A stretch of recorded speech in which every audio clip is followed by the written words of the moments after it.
செய்யும் தொழிலே தெய்வம். இப்போதெல்லாம் பல்வேறு காரணங்களால் நம்மில் பலர் உற்சாகம் குன்றியவர்களாக காணப்படுகிறார்கள். வேலையில் உற்சாகம் இல்லை. உற்சாகம் இல்லாத காரணத்தால் அவ்வப்போது வேலைக்கு செல்லாமல் மட்டம் போடுகிறார்கள். அப்படியே வேலைக்கு சென்றாலும் அதிகமான பொழுதை வீணே விரயமாக்கிவிட்டு வீட்டுக்கு திரும்பி செல்வதிலேயே குறிக்கோளாக இருக்கிறார்கள். வேலை நேரம் முடிந்து விட்டால்தான் முகத்தில் மகிழ்ச்சியே தோன்றுகிறது. இந்த நிலைக்கு காரணம் என்னவாக இருக்கும்? செய்யும் தொழிலே தெய்வம், கடமை, கண்ணியம், கட்டுப்பாடு என்னும் உயர்ந்த கொள்கைகள் யாவும் எங்கு போய்விட்டன? மிக சிலரே இன்னமும் இத்தகைய கொள்கைகளை கட்டி காக்கிறார்கள். ஓர் அலுவலகத்தில் பணிபுரியும் ஓர் ஊழியர் பெரும்பாலும் வெள்ளிக்கிழமைகளில் மிகவும் உற்சாகமாக தோற்றமளிக்கிறார். அவருடைய உற்சாகத்திற்கு பல காரணங்கள் உள்ளன. வெள்ளிக்கிழமை பெரும்பாலும் வாரத்தின் இறுதி வேலை நாளாக உள்ளது. சனியும் ஞாயிறும் விடுமுறை நாட்கள். வேலைக்கு செல்ல தேவையில்லை.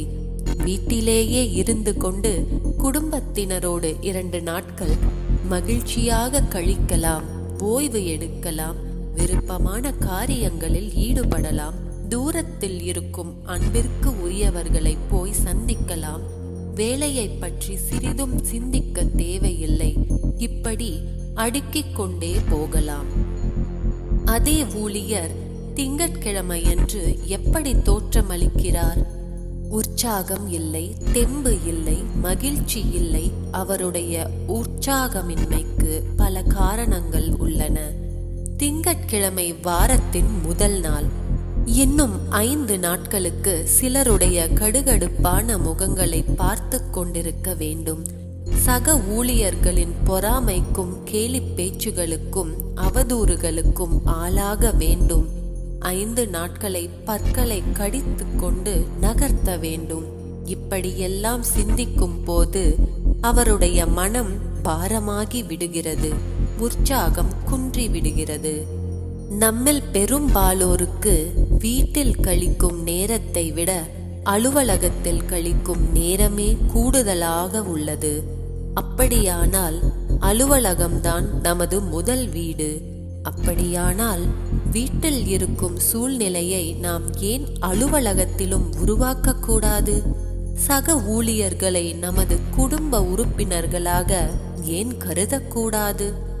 ஊழியர்களின் மனோநிலையை பாதுகாக்க நிர்வாகத் துறையிலும் சில மாற்றங்கள் ஏற்பட வேண்டும். ஊழியர்களின் கடுமையான உழைப்பையும் அவர்களின் அபாரமான சிந்தனைகளை பயன்படுத்திக் கொள்வதிலும் மட்டுமே நிர்வாகத்துறையினர் கவனம் செலுத்தினால் போதாது. ஊழியர்களின் மனங்களையும் பராமரிக்க கற்றுக்கொள்ள வேண்டும். மனங்களை வெற்றி கொண்டால்தான் உற்பத்தி திறன் அதிகரிக்கும். ஊழியர்களும் முழு மனதுடன் தங்கள் வேலைகளை செய்ய முன் வருவார்கள். சிந்தனை துளி. ஒரு நிறுவனத்தின் வளர்ச்சி இயந்திரங்களையும் உற்பத்தி திறனையும் அதிகரிப்பதில் மட்டும் இல்லை, மாறாக ஊழியர்களின் மனங்களை நன்கு பராமரித்து அவர்களை அன்புடன் வேலையில் ஈடுபடுத்துவதிலேயே உள்ளது.